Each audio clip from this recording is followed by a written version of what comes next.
The wind is blowing through mountains of trash, as a faint winter sun is reflected on those materials that have not yet completely rusted away. The headlights of yesterday's automobiles stare at you like the eyes of silent witnesses.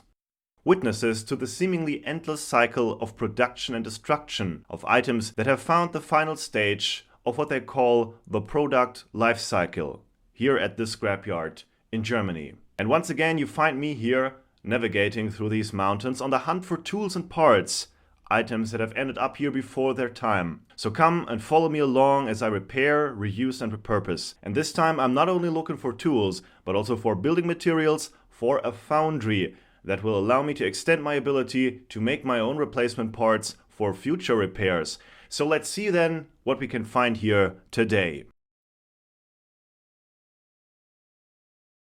And we start off with an amazing find, a gigantic Niles lathe, a beautiful machine and an extraordinary find, but someone else already bought it. And to be honest, even though it is an awesome sight to see, lathes this size are unpractical for guys like you and me.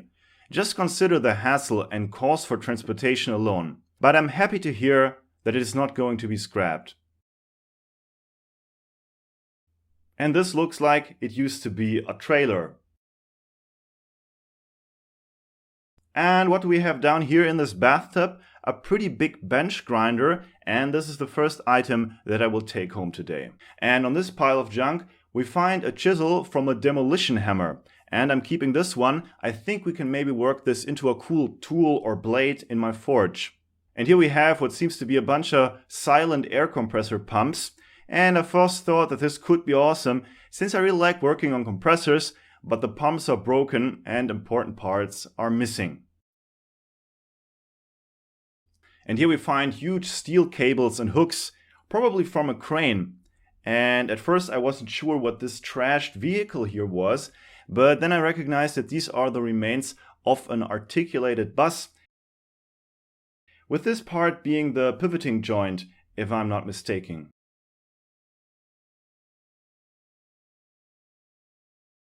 On this pile here I found another one of these blue toolboxes that I like so much, and this one is another keeper. And now it was time to look for parts for my foundry that I will also build in this episode, and for that I'm searching through this heap of huge steel pipe sections, and this one here I will keep. And maybe you're not sure where I will go with this, but I also need this shower tub in the construction process of the foundry. It's coming with me. The next item I was looking for was a steel plate. Well, this one is maybe a little too thick, but I found this one here. Unfortunately, it's bent like most things from the scrapyard. I will have to straighten it out, but more about that in a few minutes. And let's leave the scrapyard for today then. But there is another place I want to show you where I found more tools to repair in today's episode. Where are we now? Well, this is the basement of my girlfriend's house. Her father passed away not too long ago, and now she inherited this place. It has some serious issues and is a huge burden on her. The house will have to be sold, and for that it needs to be cleared out, and I'm doing what I can to step up to the plate. Cleaning a dilapidated house is no walk in the park, but one of the better things about this is that her father actually left behind a bunch of shelves and boxes with tools. So I will sift through them and we'll see what can be saved here. So let's return to my shop then and go to work. And I always like to start with something fun and rather easy, and that's why we'll have a look at these boxes and tools from the basement first. After that, we'll do something fun but hard and dangerous, and then something complicated. Remember the blue toolbox from the scrapyard? Well, after I have also been to the old house, I have now 3 more of those. We'll look inside, sort and clean the tools, and also the boxes itself. I already pre-selected what I brought from that old basement, but it's a wild mix of various types of tools that we'll sift through in just a minute. I'm using a vacuum cleaner to remove the dirt from the boxes, and I inspect some of the damages. In theory, I could weld a steel sheet to the bottom of this one, but maybe that would be a little over the top, considering how many I find of these here. They just used to be really common in Germany. Some of them are a little dented, but nothing a few hammer blows can't fix. Rusty hinges move easily again once you apply some WD-40 and just move them back and forth a couple of times. WD-40 or similar products by other manufacturers are also really good cleaning agents for this kind of dirt, by the way. But enough of these boxes, since we had a bunch of those in a previous episode already. Let's sort through that pile of tools then. We can basically separate what I took home between wrenches, miscellaneous tools and metals for recycling. These brass parts go into a bin where I collect copper, brass, bronze and other non-ferrous metals that I will later melt with the foundry that I will build in this episode. Parts like these here can also be interesting to be reworked into something new in the forge. I collect those as well. These parts are rather unspectacular, but the wrenches could be interesting as almost all of them are quality tools by German traditional manufacturers. Most of the wrenches are made by Dovidat, a well-known tool manufacturer from a city called Remscheid, and we have encountered them in my videos several times before. This wrench was made by Walter, and that's a company that also has a 100-year-long tradition. They come from Wuppertal, which is just a few kilometers from Remscheid. This wrench was made by Padre, or Padre? Now I know that doesn't sound very German at all, but that's just a play on words, or an acronym of the name of the guy, Paul Dreiner, who according to this website just started tool manufacturing in his garage in 1950. And that garage, or that company, is in Wermelskirchen, again in the same region of Germany as those other cities. It's called Bergisches Land, and it's one of the traditional centers of the tool-making industry in Germany. And you would find it strange how many of the companies you might have heard of actually are just a few kilometers apart. While some of the wrenches are still in great condition, some have rust and damaged chrome. But you can remove the rust with abrasive fabric and some WD-40 or something similar, rub them dry, and use a lasting oil to prevent further corrosion. I've had good experiences with that. But well, it's time to tackle harder challenges. Let's build a foundry from the scrap we found earlier then. If you have followed my videos for a while, you know that I'm in the possession of a small forge. It is basically a cast iron bowl attached to an electric motor powering a blower. The foundry that I want to build is an attachment for the forge, and I want to be able to melt aluminium and if possible even brass and bronze with it. The large steel pipe section from the scrapyard is supposed to be the outer frame of an oven that is placed on the forge, holding some form of smelting pot inside. It sounded easy enough, but turned out to be a major challenge. In order to shield the heat inside, the pipe would have to be filled with a thick layer of mortar from fireproof refractory cement, and it also needs a steel lid also holding refractory cement. For that I first needed a steel plate to be cut into a ring shape, forming the top side and lid of the foundry. But the only steel plate I could find was somewhat bent out of shape, and I know it would have to be straightened out by brute force. But in order to make that at least a little easier, I cut a smaller piece out of that plate, being just big enough to be later cut into the circular top section of the foundry. Then, in a desperate attempt, the plate was first heated up with the oxyacetylene torch, but because the result was insufficient, the steel plate was then placed inside the wood stove heating my workshop, carried outside at several hundred degrees Celsius, and then worked with a sledgehammer. I was well aware that the workbench situation was less than optimal, but the job needed to be done, and I repeated this process several times. After the plate had been straightened out, I punch marked the center of the plate, attached the cutting tip to my new oxyacetylene torch, and adjusted the torch and connected the circular cutting attachment that came with the old torch in order to cut the plate into a round shape. I preheated the plate, and I did the cutting in several sections.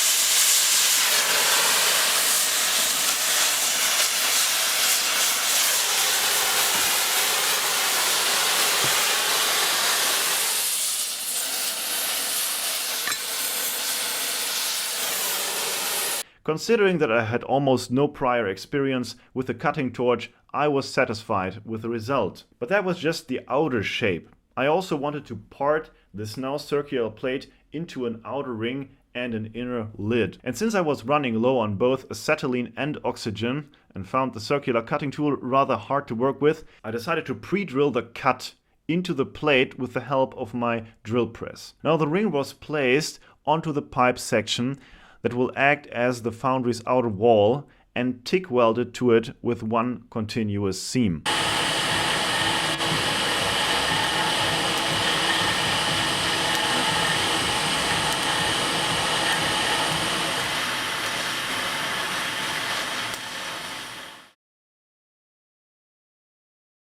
After that was done, I wanted to add little hooks to the foundry so that it could later be lifted onto and off of the forge by means of a pulley or hoist. By now I had also run low on argon, so I had to revert to stick welding.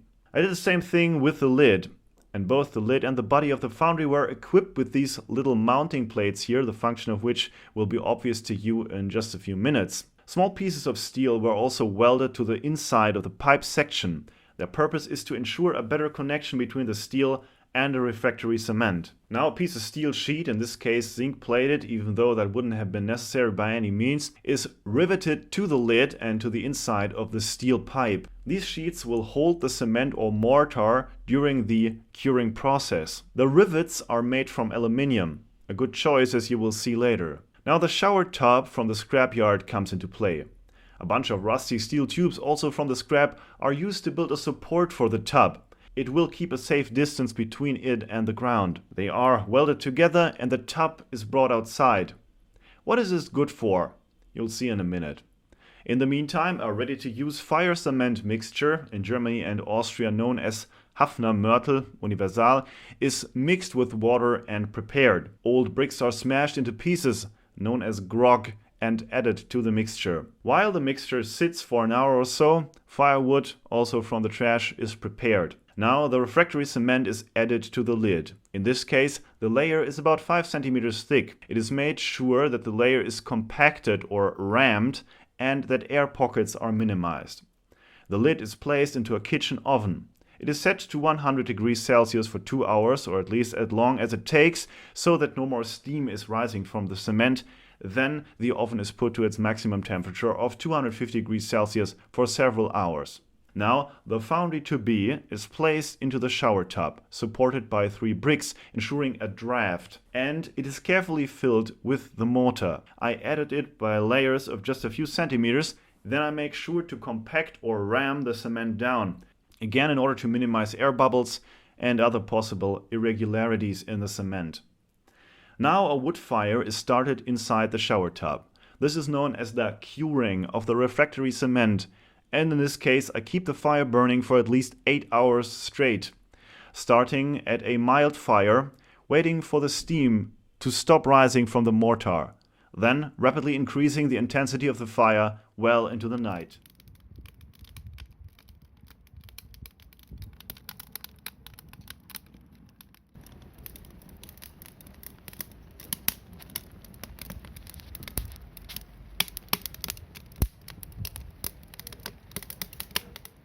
After the lid has been in the electric oven for a couple of hours, I put it into the wood stove, also raising the temperature significantly. The next morning, the aluminium rivets have melted in the fire and therefore the steel sheet could be removed very easily. To my surprise, the cement looks better than I expected. For a first test run, the foundry has already been put onto the forge. Since I don't have a proper holder for my ceramic melting pot yet, I will use this cast iron pot from the scrapyard to test the foundry. Normally the lid is supposed to sit on top of the foundry like this, but because of the form of the pot and the steel parts that I improvised in order to hold it, the lid will sit on top for this test. A wood fire is started in the forge, and some minutes later blacksmith's coal is added. The blower is activated at a low setting.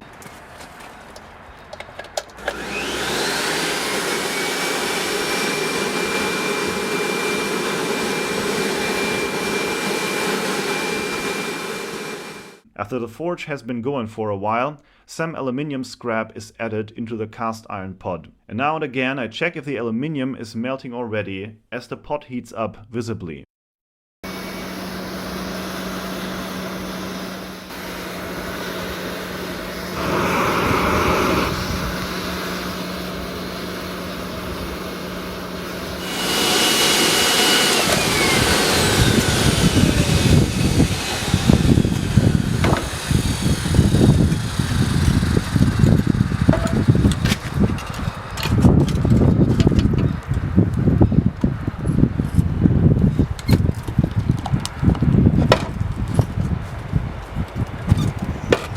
Now I'm trying to melt these brass parts inside the pot.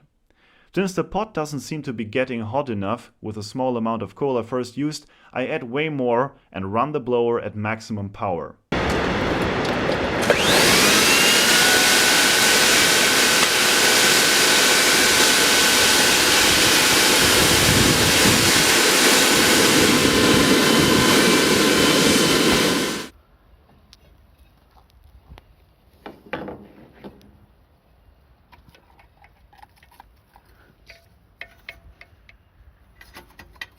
After just a few minutes I check to see if the brass has molten, and it has indeed, but so has the cast iron pot with a gaping hole in the bottom. With a large pot being destroyed, this is where this experiment ends today. But I'm happy to see that it can indeed reach the temperatures I'm aiming for. Mission accomplished. I will order a proper smelting pot, make some improvements, and then we'll try to make some actual castings in the near future. Let's take care of that bench grinder then. The grinder is apparently a no-name product, but makes a rugged impression at first glance. According to the nameplate, it was made in 1988, and more than 30 years of service speak for this machine, even though it has some details that are less than perfect. The nameplate reads Nennbetriebsart S2 30 Minuten, nominal mode of operation S2 30 minutes. That means that this device is apparently only rated for short time duty, of in this case 30 minutes. If you compare it to this Flott brand bench grinder, we can also see that these tool rests are more than flimsy. Maybe I could make some new ones for the grinder if I can get it running. But here once again I act according to the dictum, don't turn it on, take it apart and open the bottom of the grinder. Inside we find this not very great looking capacitor.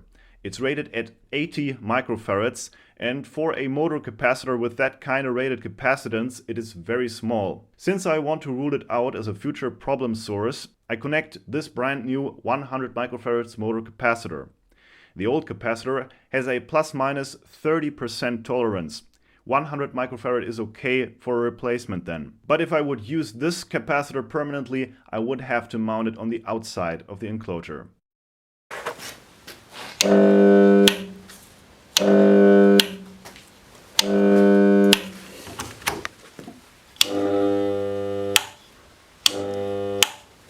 But as you can hear, flipping the switch results in little more than a humming coming from the motor. There is a deeper issue with this grinder than an old capacitor. In order to find out more about that, I'm now taking it apart to take a look at the motor. After unscrewing a bunch of screws and removing the discs and guards, we can pull out the motor shaft. The motor itself looks just fine and seems to have no damages. But sitting on the shaft, we find the root of the problem. This weird looking part here. But what is that? Well, it's a centrifugal switch.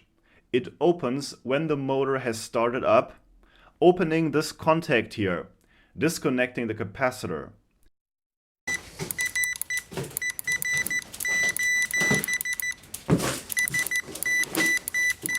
But why? Well, let's read the Wikipedia article about motor capacitors to get a better understanding. Start capacitors briefly increase motor starting torque and allow a motor to be cycled on and off rapidly. A start capacitor stays in the circuit long enough to rapidly bring the motor up to a predetermined speed, which is usually about 75% of the full speed, and is then taken out of the circuit, often by a centrifugal switch that releases at that speed. The motor will not work properly if the centrifugal switch is broken. If the switch is always open, the start capacitor is not part of the circuit, so the motor does not start. If the switch is always closed, the start capacitor is always in the circuit, so the motor windings will likely burn out. So just to mention it, most capacitor motors these days have run capacitors that are permanently connected to the motors. And I would say that maybe 1% of the motors that I ever encountered have just start capacitors with centrifugal switches, but in this case, that's how the motor was built. But I will not repair the centrifugal switch itself, since I believe that it will be unreliable. Also, readjusting the switch will require a complete disassembly of the device. But I want to test the motor and then find another solution. So as we read, we cannot just connect a run capacitor permanently to this motor because it's going to overheat and maybe burn out. but we can do that to find out if the motor spins up in theory for a very short time. And that's what we're doing here, and it does spin up. But I'm switching it off quickly so it won't burn out. So now I decided to build a small electronic delay circuit on a piece of Vero board. It will replace the centrifugal switch. After soldering everything in place, the board is integrated into the enclosure. This has to be done in such a way that the board does not shake loose and is sufficiently insulated, of course. But what does this circuit do? And how does it replace the centrifugal switch? Well, let me explain. First, we have a line in neutral coming from our outlet, also the protective earth that just connects to the enclosure of the bench grinder. And then on the other hand, we have an induction motor with two separate windings. One of the windings is the main winding of the motor, and that one is connected via the main switch to line in neutral. The secondary or auxiliary winding that we have here is connected to the main winding at one end, but then on the other hand we have our start capacitor connected in series, and then we have our centrifugal switch connecting, in this case, to line. Now this dotted line here is supposed to show a mechanical coupling between the motor and the switch, and the little circular arrow is supposed to indicate a rotational movement. When the bench grinder is turned off, this is the situation that we have. The main switch is opened while the centrifugal switch is closed, connecting the capacitor and the start winding to our supply voltage. After a short moment of switching on the main switch, the motor is going to start rotating, the centrifugal switch is going to open, and this is the state in which the bench grinder normally operates. Now what I'm going to change here is that I will replace the centrifugal switch by a relay. And let me make some space here in the drawing. And I noted here 1 times that's German actually for einmal which just means that this is an alternating relay that can be used as an actively opening or closing relay. I will explain why that is important later. And first we need a power supply here for our circuit. So a small transformer is connected directly to line and neutral after the main switch. Then the secondary voltage is rectified with a bridge rectifier. And that DC voltage is then charged to a small electrolytic capacitor. Then we have just a standard fixed voltage regulator that will put out the 12 volts DC that we require for our actual delay circuit based on the NE555 timer. Now here we have a few basic connections to the supply voltage and to ground, while NC just means no connection. The electrolytic capacitor here is also connected to 12 volts at one end, but then we have two 10 kilo ohm resistors in series going to ground, and this is our RL circuit, our timing circuit, or a time reference basically for the NE555 timer, and it's going to be connected to it like this. Now all we need is a means to switch the relay, and that is done with an NPN transistor. And all that is left to do is to add a protection diode to the relay, and this is our complete circuit. So again, when the grinder is turned off, the main switch is open and the relay is closed, just like the centrifugal switch is closed in its passive state. Now activating the main switch, the motor starts spinning up because the capacitor is connected, but also our little power supply is powered up, and also the NE555 timer is powered up. The RL circuit is connected to the 12 volt supply voltage, and the capacitor is charging up. The voltage at the pin at the negative pole of the capacitor is falling, and once a certain threshold value is reached, the NE555 timer will trigger the relay via the transistor, throwing off or disconnecting the capacitor and preventing an overheating of the motor.